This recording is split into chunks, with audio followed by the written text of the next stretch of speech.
Hey guys, welcome back to my channel. Thanks so much for tuning in today. Today we're going to be doing a midwife Q&A. So you guys had a lot of questions on my social media platforms about getting a midwife, the cost of it, and pretty much everything and anything in between.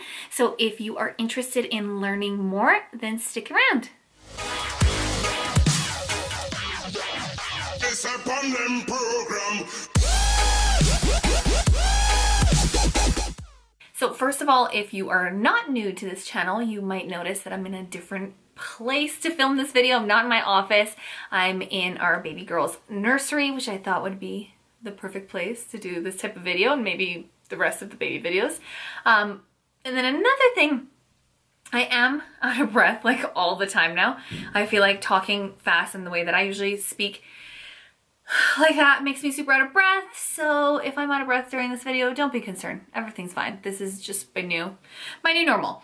So I did write down the questions that you guys had sent me just to make it a little bit easier on myself. So I'm going to tell you kind of my experience, what's been going on, and try to answer these questions along the way. So just bear with me.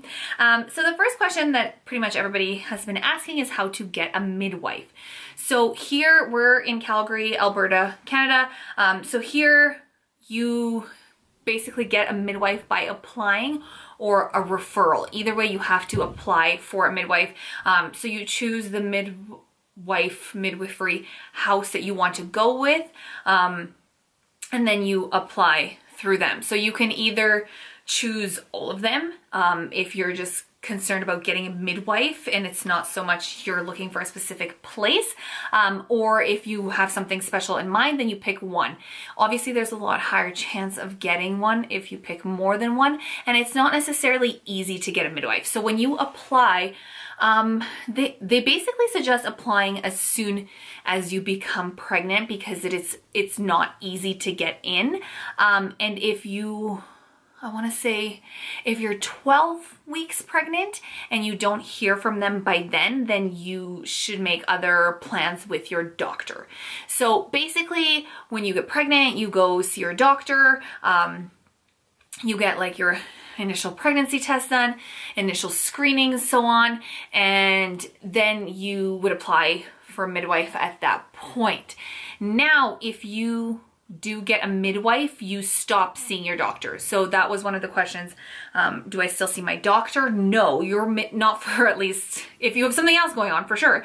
But when it comes to baby, you don't see a doctor anymore. You continue to see your midwife. So I know that you stop seeing your doctor in the second trimester, I want to say.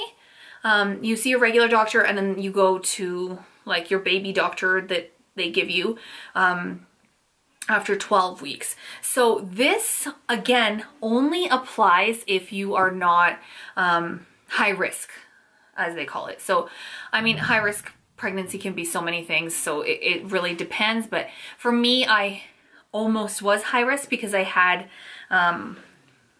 2 autoimmune diseases that they were kind of worried about what it would do, and they thought that maybe I would need a specialist and I would need an OBGYN instead of just a regular doctor. But everything was going really well and according to plan. So my doctor thought it would be fine. She knew I really wanted a midwife. So she told me, you know, go ahead, apply, that's fine. And for me, I applied really late. So we basically didn't think we were gonna get in, but we did have a contact. My mother-in-law was a nurse for many, many, many years in the labor and delivery unit, and she has a nurse lady that was her co-worker, and basically she is a midwife, and so that's how I got into contact with them. So we got in very like last minute, squeezed in at the 12 week mark, I believe. Yeah, that's when we got in. So I would definitely suggest, if it's something you're considering, that you do it nice and early. And so like I said, if you're not high risk, then you are eligible to get a midwife. And you just apply for one. The application process is pretty, like, not easy, but it's standard. You fill out your basically your pregnancy records, your prenatal records, and you write like a little, not essay, but like a little blurb of why you want a midwife. So what they're looking for the most part, is somebody who wants to, you know, do this whole labor process as naturally as possible if the body allows, of course. So that's kind of the candidate I'd say they're looking for. And why get a midwife? Let's go through the questions. So why get a midwife? For me personally, the reason that I wanted a midwife is because I wanted to have more of a choice, and to be more educated myself through the whole experience of pregnancy and of labor. So I didn't want the doctor being like, you need this now, it's time for a C-section, you know, you seem tired, let's go for the epidural. I didn't want that. I wanted somebody that was like cheering for me on my side, and if it came to that, then for sure that's what it comes to. I'm pretty good either way, let's put it that way. But I wanted to know that for sure that was the last resort. And I mean, I can't say that like one is better than the other. I just know for my personality and what I want, it's better for me. And I've just heard a lot of stories through my clients and through my friends, about having, you know, a doctor and certain things that they experienced that I really didn't want to go through personally. So I thought that this was a better option for me. The first appointment in general was very like, they explain to you that they're educating you along the way, that it's not like there's never a you have to do this with them, and which I really appreciate. My strong stubborn personality really appreciates that. So I like that, and I like that they're very relaxed and yet diligent. So they're relaxed, it's not like a fear-mongering thing, which I feel doctors really are for me, at least that's the experience I've had. So I like that I feel, you know, I still, for the most part, feel very relaxed about the whole labor process, about the pregnancy. My mom has always been like that. Whenever we've talked about her pregnancy and her labor, she's always been like, oh, it's just natural. It's just what you do, you know, and she's always implemented that mindset with me. So I wanted to continue with that, and I wanted to have a support system that was kind of on the same page, which I really like that they are. And I mean, even for my gestational diabetes test, I remember saying like, oh, do I have to do this? Do I have to drink this liquid? Do I have to? And she said to me, she's like, you don't have to do anything you don't want to. We're here to guide you. Here are your options. This is why you would do this. This is why you would do this. At the end of the day, it's your choice, which I think is really cool. And I feel like it's really empowering women to be like, you choose what is right for you. Because at the end of the day, when it comes to having babies, everybody's different. And what's right for me is not going to be right for you. So I really did appreciate that. The cost of a midwife, they are free in Alberta. They're under Alberta Health Services, so they are covered. I've had a lot of questions about the cost because I believe it was like not even 5 years ago that you had to pay for a midwife. So now they are covered. It's just a matter of getting one. What about a doula? So I've had a few people ask me about a doula. So I don't want to talk too much about this because I genuinely am not experienced or well educated in a doula, in doulas, however you say it. But for me, basically when Marcus and I thought that we weren't getting a midwife, we started looking into doulas. So that was our other option. Doula is a very, very supportive system for the mom, which I love. And I mean, it can be from anything from like, you know, emotional coaching and physical coaching for the mom, or after they do things like they'll come and, you know, cook you dinner and do your dishes so you can take care of your baby. So it's quite a wide spectrum, and I believe it's just a course that you take, and there's different levels to it from what I gather. So that's something that we were considering if we didn't get a midwife, because I do have a midwife and a very, very strong support system. If I didn't have, let's say, a husband who's very hands-on with the whole pregnancy and wanted to be very involved, he's learning a lot about like what to do in the labor and delivery room, that kind of stuff. If he wasn't like that, if he was a little bit more hesitant, or if I didn't have a mom who was like that as well, my mom plans on coming to stay with us for a little bit and helping us, then I would definitely opt for a doula to have that support, because I think it's really important for the mom to be supported, and I think it's awesome that they have that now. The only thing is with a doula, you do pay. So I want to say it's between like $1,000 to $2,000, but depending on what you get. So a doula is not free. What type of schooling do they have? So now there is a program for midwifery that is at the university. So they have to have that program. But a lot of the time, most midwives have something else. So either they've been a nurse for a really long time and they decided they wanted to add the midwifery to it, or some other medical field, or there are other midwives who are doulas and midwives. My midwives personally, and this is something that was really important to me, and this is what my mother-in-law helped me with, is that I really wanted a midwife that had a medical background. So one of our midwives has been a labor and delivery nurse for the hospitals, like for over 30 years. And the other one was an emergency paramedic, I think for like 15, 20 years. So they both have very, very medical backgrounds, which was really important to me.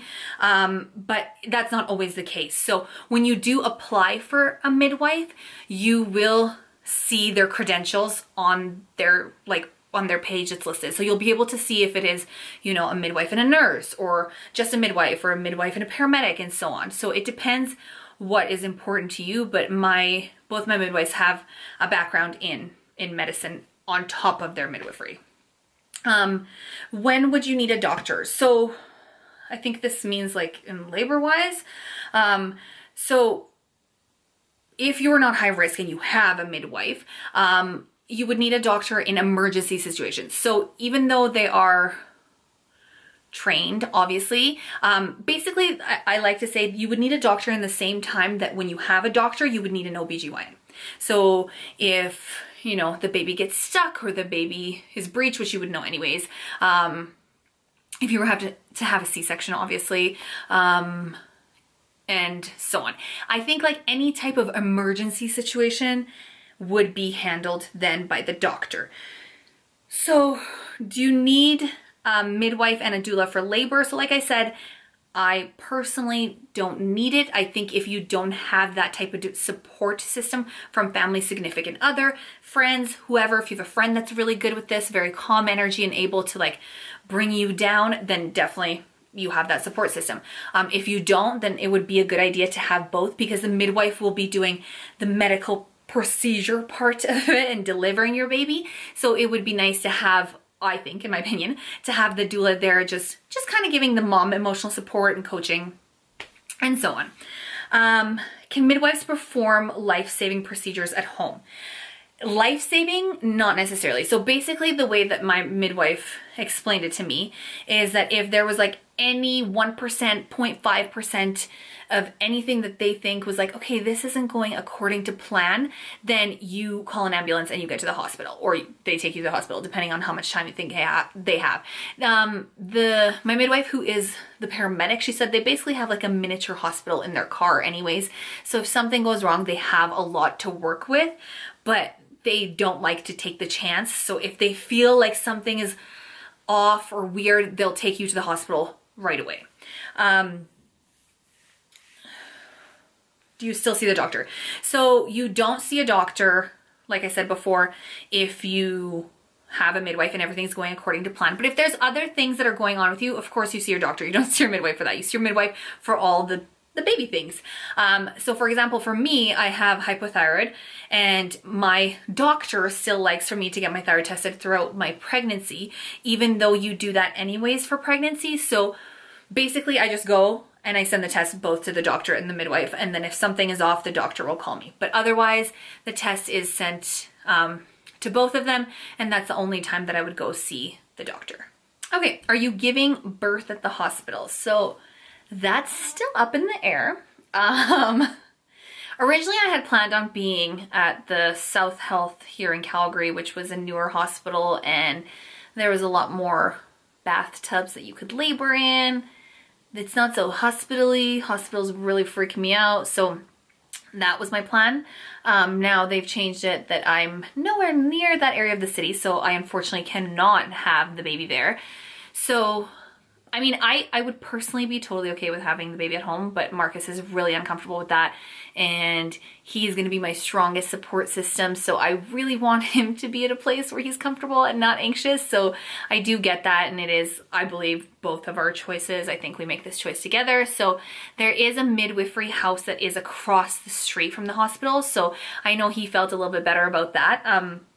And they have lots of tubs to labor in and pretty much everything and anything we need. And God forbid, should something go wrong, the hospital is across the street and the midwife says it takes 4 minutes to get there. So that's kind of up in the air. It's either gonna be at the hospital or at the midwifery house. So as these go on, I'll update you guys. I haven't really decided. I'm pretty relaxed about it either way. For the most part with a midwife, I think in general you do this now, but with a midwife especially, you labor at home for as long as possible. And then kind of when it's like go time, you go to the hospital, which I really like that. And I think that makes it easier for me that even if we do have the baby in the hospital, I get to labor at home in a place where I am comfortable, where I can find my zen, where I can have a bath, where I can just like be there with my husband and my dogs. And that's kind of like my birth plan, if you will. I don't have anything that's like super diligent, but I definitely have ideas of what I would like for my birth plan. And when it comes to a midwife, most of the things that are in my birth plan, midwives do anyway. So it's kind of like, it makes it a little bit easier, nicer on me. So yeah, so I mean, I think it depends. Honestly, I think I won't know until I know, and that's like at the end. For the hospital, the midwives do, you know, have their own separate room. They close the door. Nobody else comes in. So they still do create an environment for you, like a zen environment, if you will, like they would if you were at the midwifery house. So I think if Marcus is quite stressed out about it, and my mom probably will be really stressed out about it, then I will just have her at the hospital. And we still get our own privacy. And like I said, midwives are, I don't know if I said that, but midwives deliver your baby. So there's nobody else in the room other than your support system. So it's going to be my 2 midwives and Marcus and myself, and that's it. Those are the only people that are going to be in the room, which makes me feel really comfortable and at ease and like not so all of those people in there. And being in a hospital is just not my jam. I am not good with a lot of people. The midwife said the only time that I would have anybody else in there is if, let's say, another, like the partner, because you get 2 midwives and they switch back and forth and you meet with both of them. So if one of them, let's say, is delivering another baby, if another baby, one of their patients comes at the same time, then I would have the midwife, and then once baby's really coming out, a nurse would come in to help her and assist her with the labor, of course. If something were to go wrong, then they would call in a doctor, or if they think something's not right, or if the heart rate is looking a little weird with the baby, if it's dropping, or mom, then they would call somebody in. So basically, other than that, it's just you, midwife, support system. Could you get pain management if needed? Yes, but it would be same situation. It wouldn't be the midwife, at least not if I were to have an epidural. So if I were to have an epidural, obviously at this point I would be at the hospital. I think that's the other reason that I don't necessarily want to be at the hospital, because I think in like a moment of pain, I might be like, oh, fuck it, let's just do it. Like, give me it. And I think that if I wasn't there and I didn't have it available, I wouldn't. I'm just that kind of person. So I think maybe that's the part of me that's like, I don't need to be at the hospital. But anyways, it's the anesthesiologist who does it anyways. So either way, I think that's who does it. I'm pretty sure that's who does it. Either way, it wouldn't be the midwife giving you the epidural, but it is an option. So it's not like they're like, you 100% have to do this. You know, they're always concerned about the mom and about the baby's best and well-being. So if they think, you know, I've heard lots of stories where they're like, they think that you can do it, and the mom is like, I just can't do this anymore. And they're like, you can. This is why you came here. This is why you came to us. And they coach you through that, which I think is like really awesome. And that's what I want to be coached through. I think people will like take it personally and be like, oh, I did this, I didn't do this. And like, this is my story, my journey. So this is how I feel personally.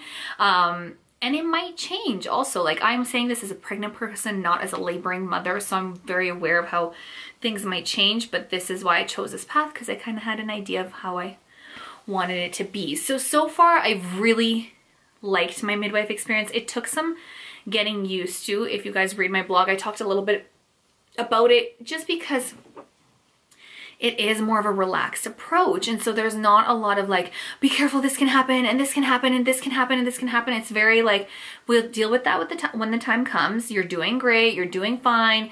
You know, what do you want to do? What do you think is best for you? What are your questions? So it's really like, it's just a different approach, which has been really empowering to me. And I think that's what's really helped me be so positive and enjoy this pregnancy, is that they haven't really given me a reason not to. Let's put it that way. So I've really like enjoyed having the education, the choice. We are taking labor and delivery classes, labor and baby classes.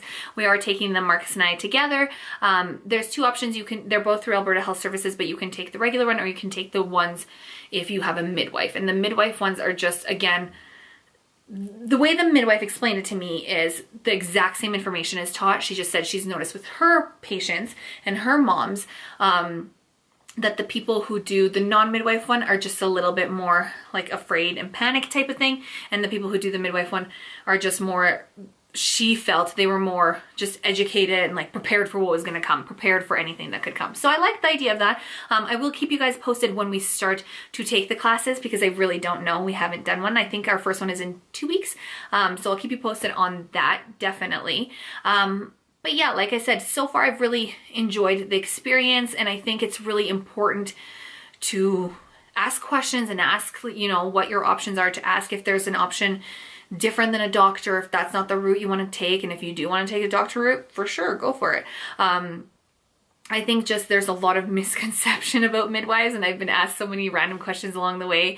And I think people think like the old school midwife, that's what they think. It's just this like old lady delivering your baby. And no, most of the time it's people who are very experienced. And the thing that I like is that this is it for them. This is it. Babies and moms and labor and delivery, this is their jam. They went into this specifically because they wanted to do this. This is their passion.